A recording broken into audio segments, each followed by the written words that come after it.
Hello and welcome to this week's episode of the Boss Ass Bitch Awards. We are your hosts. I'm Jared Sleets. I'm Steph Huggins. And every week we pick someone who we feel were driven by their principles. They got shit done.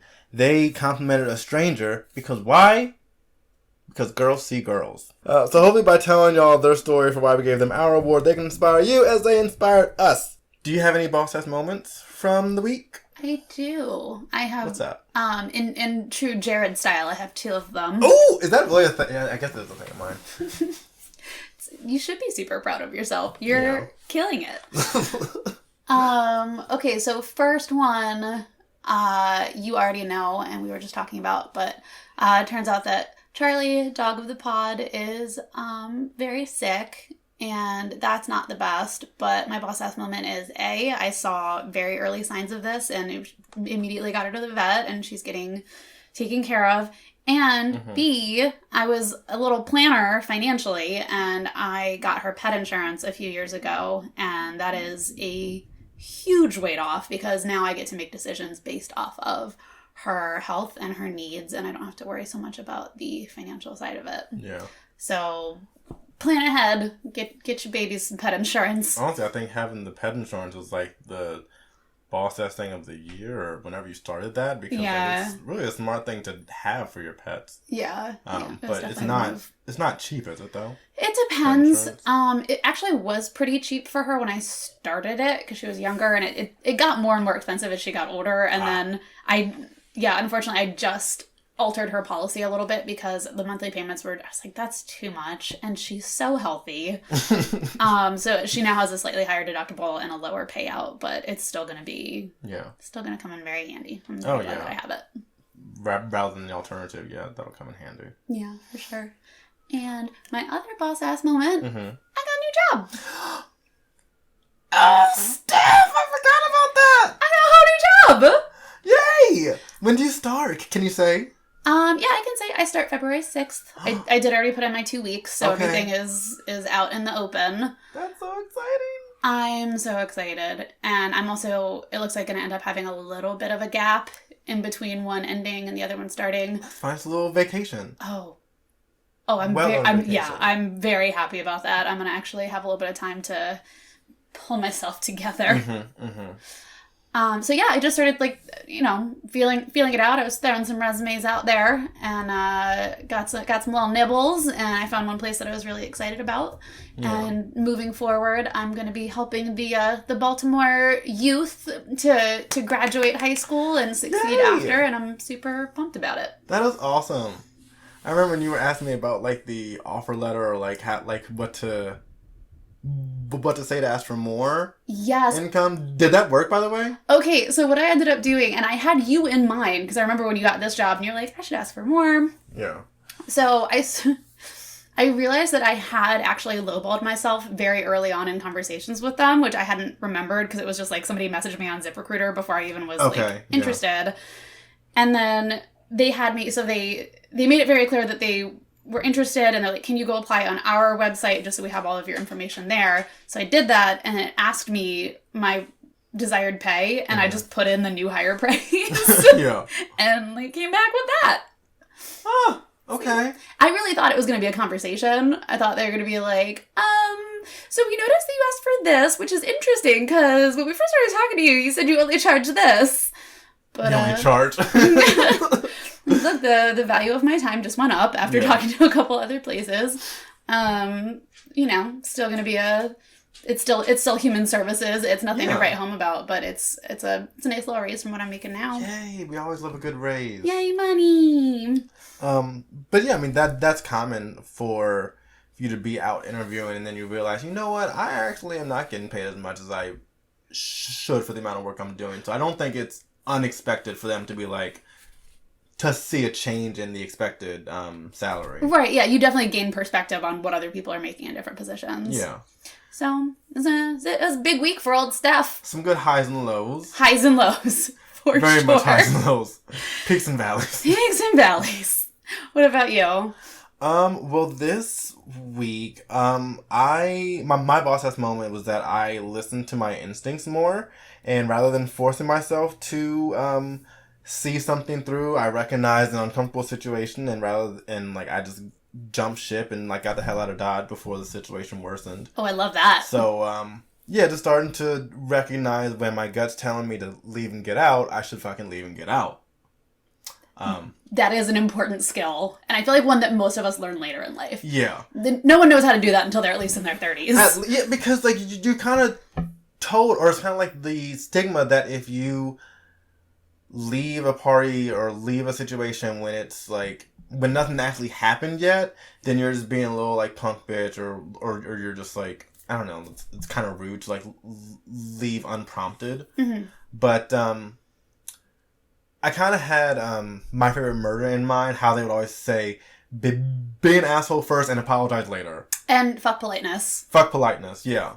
Love that one. Because fuck politeness is in my head a lot. Yeah, because if you're uncomfortable, just leave. Like, you don't owe anybody anything. You're not entitled, like, you're not indebted to, like, stay for a certain amount of time. Yeah, is it rude? I don't want to be here anymore, so I'm leaving. That's not necessarily rude. It's just blunt. It's a little blunt. Sure. But well within your rights. Yeah. And who's going to stop you? Love that. So, yeah, that was my boss-ass moment. Love that. And let that be a lesson to the rest of us. Yes. Fuck politeness. If you want to leave a situation, leave. All right. Well, Jared, I think you go first this week. I am going first this week, and I am prepared for it. So let me ask you a question. I'm ready. How much do you know about HeLa cells? Oh, I invented them. You did? Yes. So you're well-versed in the HeLa universe. Well, do you want me to just run with this one? You want to just take it over? Sure. Please don't make me. Just straight from memory. You got this. You have a PhD in HeLa. But no, HeLa is short for Henrietta Lacks, my honoree this week. Oh, yes. I feel like it's wild that neither one of us has done her yet. Yeah. So Henrietta Lacks was born August 1st, 1920 in Roanoke, Virginia.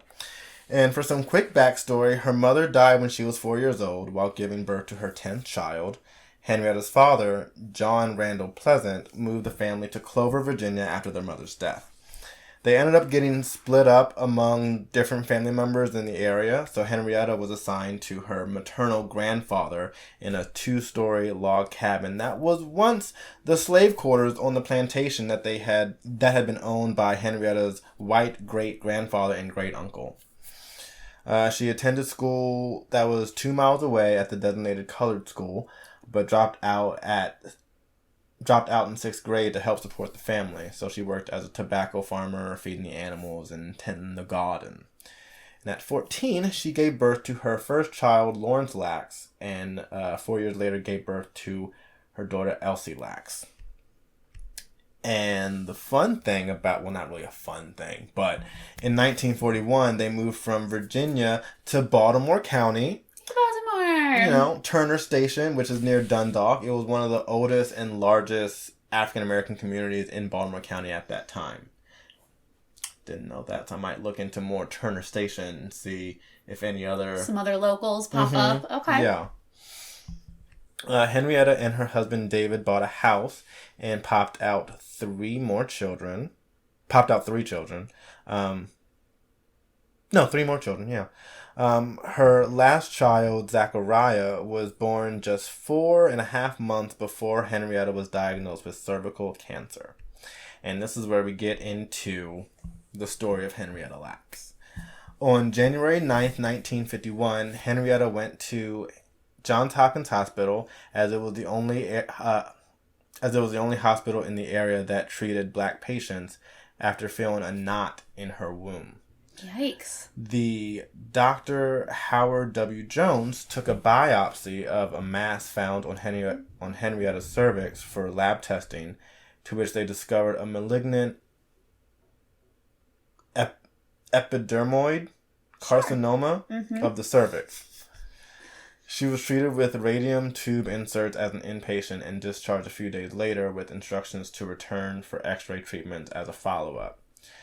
During her treatments, however, 2 samples were taken from Henrietta's cervix without her knowledge or permission. One sample was of healthy tissue and the other was cancerous. The samples were given to George Guy, a physician and cancer researcher at Johns Hopkins. The cells that Dr. Guy obtained were observed to be unusual, in with which they reproduced at a very high rate and could be kept alive long enough to allow more in-depth examination. Until then, cells cultured for lab studies survived for only a few days at most, nowhere near long enough to perform a variety of different tests on the same sample. Henrietta cells were the first to be observed that could be divided multiple times without dying, giving them the name immortal cells, hence the Gila immortal cell line. Henrietta died on October 4th, 1951, only at the age of 31. She went into Johns Hopkins on August 8th for a routine treatment session, but was asked to be admitted due to continued severe abdominal pain. A partial autopsy showed that the cancer metastasized throughout her entire body. Shit. After Henrietta's death, Dr. Guy had his lab assistant take further HeLa samples while Henrietta's body was in the autopsy facility. The ability to rapidly reproduce HeLa cells in the lab setting has led to many important breakthroughs in biomedical research. Because of the importance of these immortal cells, her cells were transported to countries around the world for a wide array of testings. Her cells have been used to develop the polio vaccine, researching different cancers, AIDS research, the effects of radiation and toxic substances, gene mapping. Basically, any human cell testing has used some variation from Henrietta's immortal HeLa cells. Wow. In the early 1970s, a large portion of other cell cultures became contaminated by HeLa cells.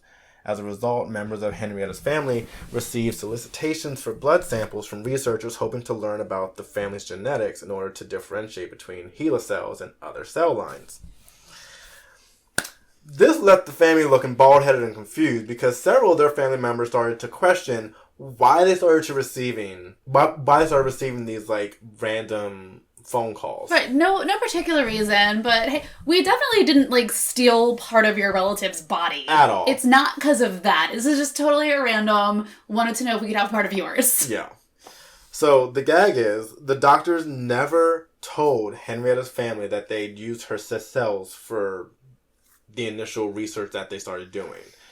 And I guess it just trickled down so much that people didn't know that their family wasn't told, so that's why they started calling the family. Oh, so wow. It's gone on for years. Yikes. Of her cells just being used for research and testing, and like they were in the complete dark the entire time.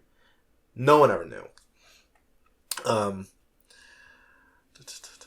Apparently, at the time of... Okay, so the reason that happens is that at the time of Henrietta's death, permission like that was neither required nor customarily sought.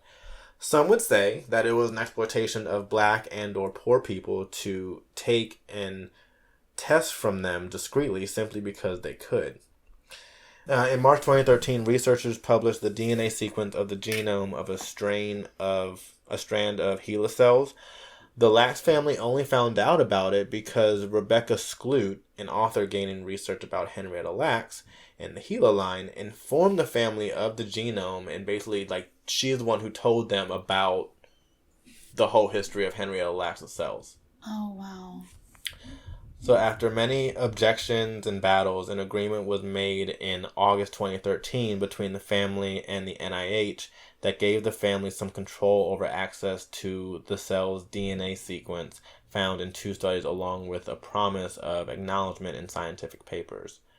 Additionally, 2 family members will join the 6-member committee that will regulate access to the sequence data. So finally, they're having some actual say and input over the use of the HeLa cells. In 1996, Morehouse School of Medicine held its first annual HeLa Women's Health Conference. The conference is held to give recognition to Henrietta, her cell line, and the valuable contribution made by African Americans to medical research and clinical practice. The mayor of Atlanta declared the date of the first conference, October 11, 1996, as Henrietta Lacks Day. In 2010, the Johns Hopkins Institute for Clinical and Translational Research established the annual Henrietta Lacks Memorial Lecture Series to honor Henrietta and the global impact of HeLa cells on medicine and research. And then in 2011, Morgan State University granted Henrietta a posthumous doctorate in public service. Okay. That one feels weird to me because it's like, did I volunteer for the public service? No, yeah. You literally stole from me. Yeah, like, I don't know if she really deserves that. I mean, maybe like if anything, like the Presidential Medal of Freedom. Something, yeah. Posthumously, but like a public service. Public service just makes it sound like she was in the loop for it. Like she volunteered. That lady she had absolutely no idea did not. At all. But you better believe that when COVID-19 first reared its ugly head, HeLa cells were used to work towards a vaccine. So literally, we have all benefited from Henrietta Lacks' cells. Maybe not in terms of the COVID vaccine, because some of y'all just don't believe in the vaccine. I feel like our listeners do, though, right? Oh, I'm sure our listeners... Y'all are vaccinated, right? I would hope so. Or if not, you recognize that a vaccine isn't the end of the world. Yeah. Generally speaking, they're a net positive for the human race. A net positive. Yeah. So maybe not for anyone who didn't get the COVID vaccine, but everyone has basically gotten a vaccine or a medical procedure of some kind that used HeLa cells to get to the final approved product or procedure or whatever it is. Uh-huh. So even though Henrietta died at 31 in 1951 from cancer, her cells continue to give life and preserve life decades after her physical body has died. And that, my dear friends, my dear listeners, is why Henrietta Lacks gets my Boss Ass Bitch Award this week. But I do implore you to watch the film The Immortal Life of Henrietta Lacks, which was released in 2017, produced by Oprah. Ever heard of her? Oh, okay, so that's interesting because I have the book in my head and it's been sort of on my to-read list for a while. And I know Oprah told us all to read the book. Uh-huh. And I guess she got tired of waiting, so she went ahead and made a movie. She's like, I'll just make a movie. Yep. And the book is called the same thing, The Immortal Life of Henrietta Lacks. Amazing. So, try to add that to your Libby, your audiobook, if it's available on that. Or you can just watch the movie on HBO Max. HBO Go. HBO Max. I just forget. One of those HBOs. Max, I think it is. So, yeah. Oh, that was great. And that's super hot. So she's been on my radar for a while, and I've been meaning to read the book because I've been meaning to cover her. And you just saved me all of that work. You're welcome. Yeah. Brian actually told me about her, so I was like, oh, I'm going to do her for the podcast. Amazing. Yeah. Aww. He also gave me another suggestion I'm going to do for Black History Month. Oh, amazing. Yeah, sometimes it's really nice just to get, like, fresh eyes on the whole situation. Oh, yeah. Okay. Oh, shit. Okay. So, with Henrietta Lacks aside, who gets your Boss Ass Bitch Award this week, my dear? Okay. Well, so this week, due to recent events in my life, I've had animals on the brain and how much we love them. Yes, we do very much. So this week, I am covering a lady named Priya Sawhney. She was born in Punjab, India, in 1988, 1999, 1988 or 89. Not sure her actual birthday, but she's my age. You get it. Got it. From day one, this lady was an animal lover. The area where she spent her early childhood had a lot of stray dogs, and it really affected her. She saw these animals suffering and not being cared for, and she ended up getting so depressed over it that she started to have some suicidal thoughts. And this is her as a young child. Yeah. She was trying to explain this to her mom, and she said that she just didn't understand the point of living in a society that is capable of treating other species with such cruelty. In 2001, she moved with her family to the U.S., and their timing was not ideal, as this was in the aftermath of 9/11, when the people of our fine country were just in full-on indiscriminate racism mode. Oh, yeah. Because of her Indian heritage, I guess she looked different enough from her schoolmates to warrant some pretty monstrous bullying. Sure. They called her the enemy and a terrorist. Damn. Kids, man. Yeah, they don't... I mean, kids are fucking brutal, but, like... Really, though? Right. It's not even the right country. You're not... Not that there's a right way to do it, but you're definitely doing it wrong. Yeah. So yeah, the whole time that she was suffering at the hands of these kids, she couldn't understand how not a single person stepped in to stand up for herself. Like, like, no one else here, no one sees a problem with this. Okay. Yeah. So she said, when I heard those things, I wished someone would have come to speak up for me, and no one did. And it clicked to me that that's how animals feel on a completely different scale. I promised myself that I wanted to be that person who stands up for animals. I don't want to see someone getting bullied, tortured, discriminated against in front of me. I don't want to be silent. Since then, she has been a dedicated advocate for animal rights. Priya is one of the 4 elected leaders of the San Francisco Bay chapter of Direct Action Everywhere, an international organization that advocates for animal rights. True to their name, they participate in direct action by breaking into farms and slaughterhouses to expose inhumane conditions and occasionally smuggle out animals. They've been known. The organization also uses civil disobedience and the court system to fight for the rights of animals being raised for human consumption. Our girl has been arrested 3 times and faces 8 felony charges, 7 of which come from protests against poultry and egg farmers in Petaluma in September 2018. She and other Direct Action Everywhere members chained themselves together outside Petaluma Poultry, an organic poultry production center in Sonoma County that supplies Whole Foods, which is owned by our billionaire overlord, Mr. Bezos. Ah, Jeff. Oh, Jeffrey. While they were there, our favorite activists may have bird-napped 9 birds who looked like they were in need of a little TLC. Look, they just looked like they needed a break. They just needed a hug. They just needed a little break. It was not a good situation for them. We just, like, right in the shirt, carry them out. Oh my god. Chickens, you said? Yeah. Oh, wow. Just a couple of chickens. Priya and 58 other activists spent 12 hours in jail. She has pleaded not guilty. Oh. Ask the chickens if they minded. They loved it. She said, I accepted the fact that I was probably going to be arrested, but I found it worth it. There's fear, but courage is all about feeling fear and accepting it. I'm very claustrophobic and I don't like being in jail, but that's one of the things I'm trying to overcome because for the animals, it's important to me to do civil disobedience. Mm-hmm. Her organization's motto is, it's not food, it's violence. They are working to codify animal rights and species equality through national legislation or constitutional amendment. Their go-to tool for achieving their goal is called drama, and we love to see it. In 2016, 10 members of the group walked into the downtown dining room of Chez Penis. I don't know. It sounds fancy. Penis? Yes. Chez Penis. They carried flowers, and one member gave an impassioned speech about how billions of animals are exploited and treated cruelly each year.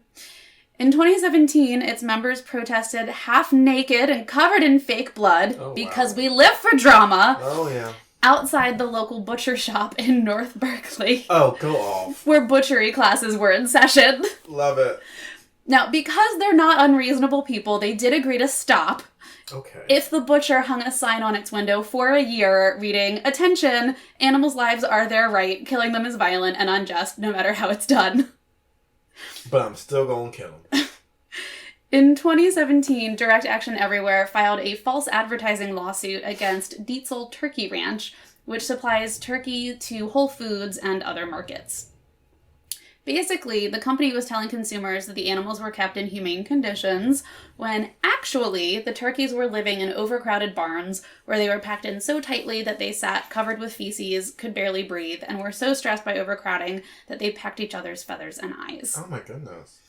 I think this is such a common theme in the animal agriculture industry because, you know, they're allowed to use really loose wording like cage-free, so people feel like they're buying meat from animals that have had a nice little life on a sunny farm, when actually they were crammed into a dark, filthy birdhouse together. Dietzel's company newsletter responded to the lawsuit by saying that, quote, "None of our packaging labels claim that the birds are free range," which is wild because they're like, what? We never technically said we're not torturing these animals. We just don't have them in a cage. In the past couple of years, the organization has really honed in on Whole Foods. Daddy Bezos' grocery store chain that talks a big game about organics, sustainability, and selling humanely raised meat. Our favorite animal lovers have been keeping an eye on the factory farm suppliers to Whole Foods since 2014, and once Amazon purchased the chain, they went ahead and expanded their protest to include Amazon as a whole. Because someone's got to bully the bullies, right? Right. Needs to be done. Checks and balances, yeah. In 2018, members of Direct Action Everywhere snuck into Petaluma Poultry, an egg supplier of Whole Foods. They documented the living conditions of the hens, and this may come as a shock, but these ladies were not being treated well. They set up hashtag Occupy Whole Foods Week and performed die-ins at the store on Telegraph Avenue and in Oakland in San Francisco. Again, all about the drama. The protest got to be such a problem for Whole Foods that they got a restraining order in 2018 prohibiting Direct Action Everywhere members from protesting outside 5 Bay Area stores. Attorneys for Whole Foods are pushing for that restraining order to apply to all store locations. Priya's first arrest was in October 2018 when she took a calf from Raymar Ranches, a farm in Oakdale that provides beef to Costco and In-N-Out burgers. She and some other Direct Action Everywhere members entered the farm without permission and found a pile of dead cows. When they noticed one calf was still moving, they carried it out with them to get it some help. A sheriff's deputy caught them before they could escape, and Priya was charged with grand theft and misdemeanor trespassing, or whatever. She was all... Right, like, you literally threw it in the trash. Yeah, like, it was dying anyway. Like, you... I don't know. Why are we... Priorities. Right. She was also one of the 58 activists arrested and charged with taking 9 birds from Petaluma Poultry. Mm-hmm. She faces charges of felony conspiracy, felony burglary, and misdemeanor trespassing. And guess what else? She's not sorry. And she won't stop. And she will not stop. In fact, if anything, those arrests just got this woman more riled. She's like, I've been to jail. What's she going to do now? When Amazon held a conference in Las Vegas June 6th, our girl Mission Impossibled herself through 10 security checkpoints just to interrupt CEO Jeff Bezos. Oh, wow. She hopped right up on that stage and said, I have been inside Amazon chicken farms where animals are criminally abused, and I'm asking you today if...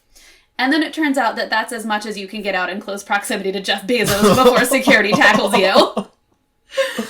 5 security guards jumped on stage to grab the microphone, but before they could get it out of her hands, she yelled, Jeff, please, you're the richest man on the planet. You can help the animals. She spent 3 days in jail for that one, and she's still not sorry. Well, I mean... One of the organization's biggest wins came in 2017 when the Berkeley City Council voted to ban the sale of fur. The state law AB 44 states that it is a crime to sell, offer for sale, display for sale, trade, or otherwise distribute for monetary or non-monetary consideration a fur product. Okay. In their campaign to pass this act, Direct Action Everywhere members went to Sacramento to participate in public hearings, mobilize protesters, and encourage the public to call senators to vote in favor of the ban. Priya did her part by live streaming public events, promoting fundraising campaigns, and outreach. After it passed, this is what she had to say about it. It's a huge victory because fur is just a dying industry, and it's good to see entire California public support for this fur ban.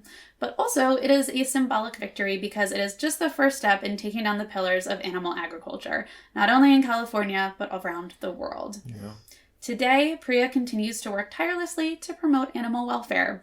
She works full-time as an activist, receives a stipend from the organization, and lives in a Direct Action Everywhere activist house on Claremont Avenue with some other members. Oh. Direct Action Everywhere is funded by individual donations, according to their press coordinator. The attorneys representing Priya and the other activists are doing so pro bono in support of the organization's efforts. Priya gets my Boss Ass Bitch Award this week for her dedication and resilience in her mission to stand up for the animals. I think we can all admire a lady with her kind of gumption here at the Boss Ass Bitch Awards. Oh, I love the word gumption. And she's got it. The kid's got it. And I think we can all appreciate it, even if you don't happen to be a vegetarian or a vegan. And, just want to throw it out there. If it's something that anyone's ever considered, it doesn't have to be an all or nothing thing. Right. Meatless Monday, anyone? You know? There you go. And I think that the efforts are, again, like, even if you don't agree with all of their tactics, even if you are a meat eater and don't see that ever changing, I think that shining light on what the industry is now is always going to be a good thing. Yeah. Because we can do better than this. Even if we continue to consume animals, there's an ethical way to do it, and there's this. There's always a better alternative. It's just a matter of, like, really, I think it's always just a matter of, like, money and convenience. Yeah, and that's what it is. Because there's always a better alternative. And it's, like, hence the word factory farms. You know, they're not being treated like living beings. They're being treated like pieces in a factory. Yeah. So, yeah, I think she's great. I think that having that kind of passion about anything is something that we need more of in the world. Yeah. And I'm not sure if maybe I may have done someone who's done, like, animal rights, or maybe you have before. But, I'm not sure if we have, but, like, considering that you're a vegetarian, like, I'm surprised we haven't done more, like, animal rights people. Yeah, I think the closest I've probably come is Jane Goodall, because she does a lot of conservation stuff. Chimpanzees. Mm-hmm. Yeah, she's the chimps. But she definitely went broader and went conservation. Also, Beatrix Potter was a conservationist, too, so I think I've maybe leaned more that direction. Okay. But, yeah, just fucking be nice to animals. Goddamn. Yeah. And then what you were saying about Meatless Mondays, I just, not that really made, like, much of a conscious effort to go, like, vegetarian or vegan, but, like, just noticing that I'll just pick up more, like, meatless ground turkey or meatless ground beef and just, like, still make a meal. Like, it's still good. Maybe it's all, like, the ingredients that they put in it, but, like... Right. It still holds up. It's still good, and there's plenty of food, too, that is meatless, that isn't trying to mimic meat. Like, a lot of Indian dishes and stuff like that are just... They're not trying to be anything else. They just are delicious. Yeah. There's a ton of options there. I feel like people are so hung up on the idea that, like, you have to have meat in your meals to have, like, a quote-unquote well-balanced meal. Yeah. That they don't try to do anything else unless it has meat in it. Right. And, like... People have been vegetarians, people have been vegans for years, and they're still just as healthy, if not healthier, than, like... I think I saw a statistic that, on average, vegetarians do live longer than the meat eaters, which makes sense, because, like, I feel like even... Again, I feel like there's a healthy way to be a vegetarian, and there's a very unhealthy way to be, so I don't want to paint with such broad strokes, but... I think the average meat eater in America eats way more meat than their doctors want them to, and it ends up messing with, like, your cholesterol. And I think I'm pretty sure that cooked meat is considered a carcinogen. I'm sure it is. I wouldn't be surprised. Yeah, I think the World Health Organization came out with that one. So it's not great for you. It's not great for the planet. It's not great for the animals. You know, we're all just out here doing our best. But now I can see how some people... I'm sorry. Oh, no, I was just saying, worth considering scaling back. Yeah. I can see how some people can... make the argument that it's healthier to eat meat because you at least know where it came from and you know, like, what animal it came from, as opposed to meatless or, like, imitation products, because those are more factory made. Those are definitely processed, and that's the thing. Like, you can find some great, like, the Beyond Meat and stuff is delicious. Yeah, it is super processed. Yeah. So yeah, I think that's definitely a factor, and that's why I really feel like the healthiest way to do it is you're getting your protein from, like, chickpeas, you know, and beans, and there are 1,000 other places that you can get it. Protein and maybe the meatless burgers are, like, a treat here and there, but, like, it's less like of a staple. Cheap meal, basically. Yeah, but, like, it's not the best alternative. But. Yeah, healthy way to do it, unhealthy way to do it. Yeah, just something to think about. And you can even follow people like Tabitha Brown or any. Oh my god, she's the best. Oh my god, they give you, like, easy recipes to do that are vegetarian, vegan, meatless, and, like, when they put that shit together, it looks good. Like, absolutely good. If you know what you're doing. And that's the thing, like, I used to be a vegan. It can be tough. Like, you just have to be really good with your meal planning. Yeah. You know, if, like, one of the examples I use is, like, if you're on a road trip and you pull off at a gas station, like, you might get some peanuts, right? You know, like, but it's not going to be great. So you have to plan ahead and pack something, and that's it's an extra layer, and not everybody's up for it, and I think that's totally fair. Yeah. You know, I try to lean vegan, but I can't call myself that because I do eat cheese. But I try to plan vegan meals. You know, I think, like I said, Yeah. I think there's a middle ground. We're all just out here doing our best. Yeah. We're trying. That's all we can do is try. The more you try, the more you'll get better at it. So yeah. And that's that on that. That's that on that. That is the Boss Ass Bitch Awards stance on animal products. Boom. I think we did the thing. I think we did the thing. All right. Well, that is it for this week's show. If you find yourselves missing us, you can find us on Instagram at the Boss Ass Bitch Awards _ between words. If you would like to support the show, you can do that for as low as $5 a month. Just go ahead and look us up on Patreon at the Boss Ass Bitch Awards. You can also support the show for $0 a month just by, you know, downloading, telling a friend, maybe post about it on your social medias. Mm-hmm.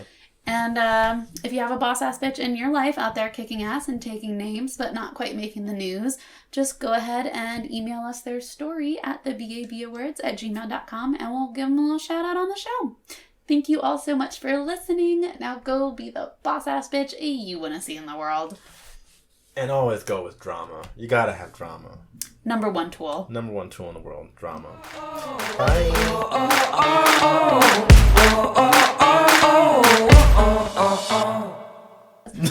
We're not here because of our expertise.